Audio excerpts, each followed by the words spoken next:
A while ago, I asked if you had any questions about solo traveling on my Instagram account.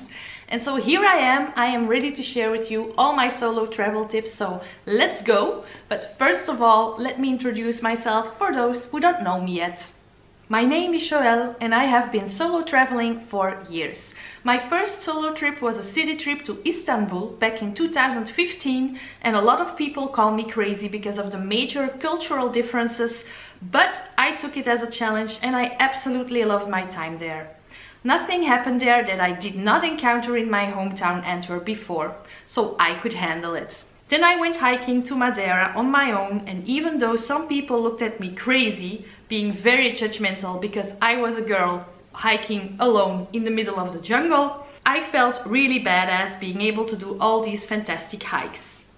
Now we are many years later and I visited so many countries on my own, like Indonesia, Morocco, Martinique, Iceland, Greece, Italy, and so many more. So you could say I am a very experienced solo traveler, and I am ready to share with you all my solo travel tips.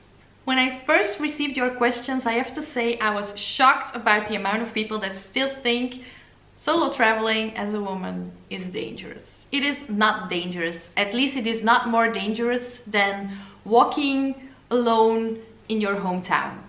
I suggest, if you are not used to doing things on your own, like go hiking in a forest on your own, or visit a restaurant on your own, or maybe you want to go to a museum, I suggest to do this first in your home country to see if you like doing things by yourself. And if you don't travel by yourself. But it comes down to the fact that solo traveling is not more dangerous. You just have to use your common sense. Don't do the things that you wouldn't do at home. To be able to travel solo safely, I think the most important thing is to be prepared. So be informed, be prepared, know where you want to go, pinpoint it on a map.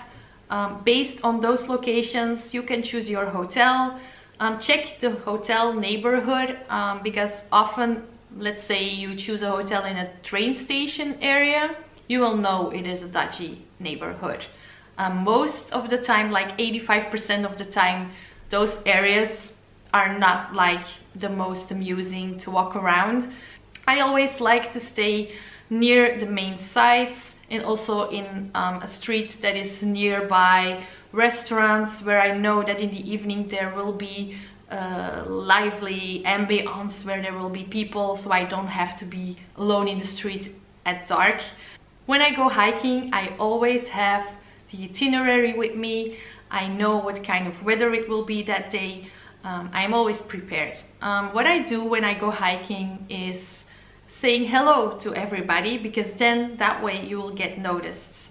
So you never know when you fall down a cliff and they have to look for you when you go missing. I know that is very dark, but it is a good tip.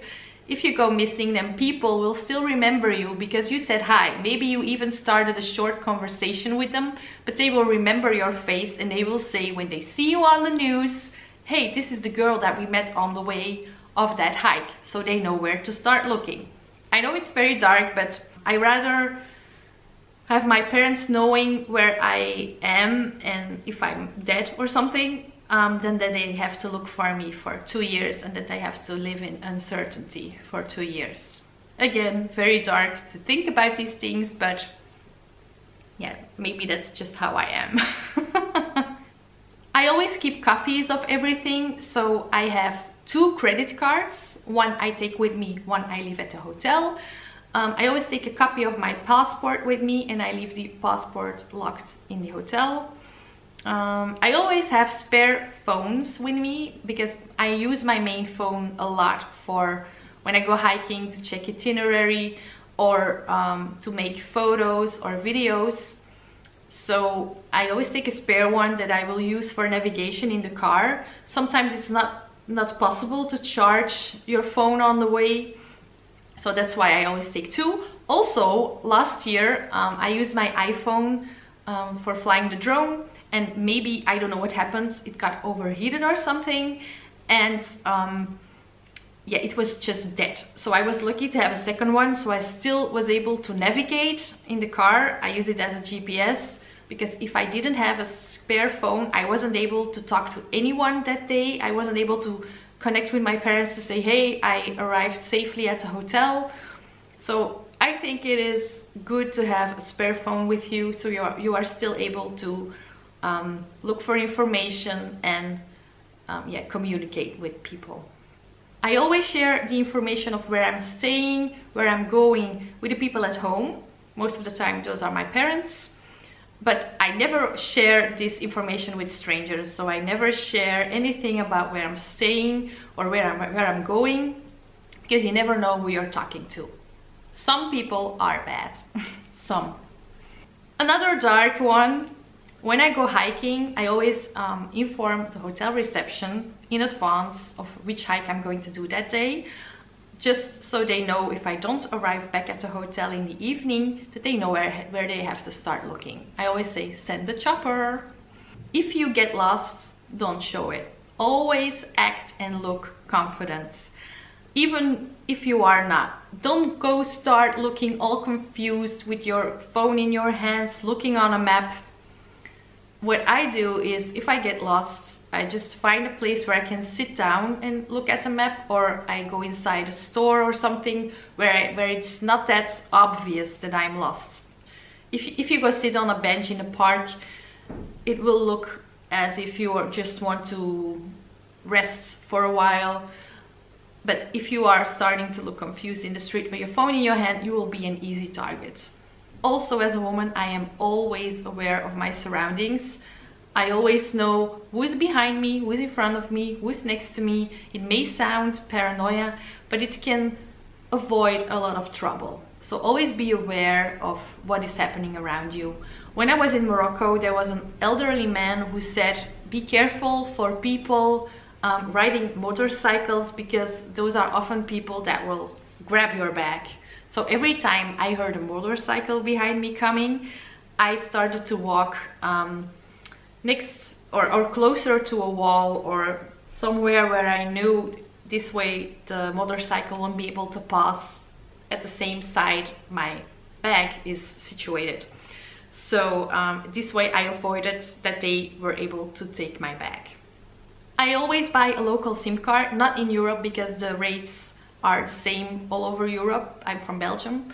But when I travel outside of Europe, I always buy a local SIM card, because that way I stay connected on the internet if I have to look for something, if I have to research something last minute. And also because then I can still phone if it's necessary.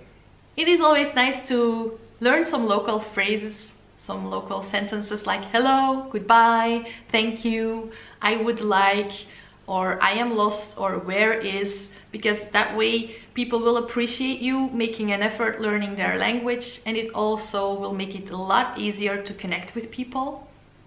If you are not confident driving a car by yourself because maybe you heard that police are corrupt and you will probably have to pay fines for no reason at all, then you can always rent a driver. That's what I did in Morocco, and I also did it in Bali because I was a bit scared to drive on the left side in an Asian country, because I had seen some video footage of chaotic traffic situations and I really wanted to avoid that. I just wanted to be relaxed on that trip, so I always rented a driver to take me everywhere, and it was so nice because they can also show you places that you didn't know existed.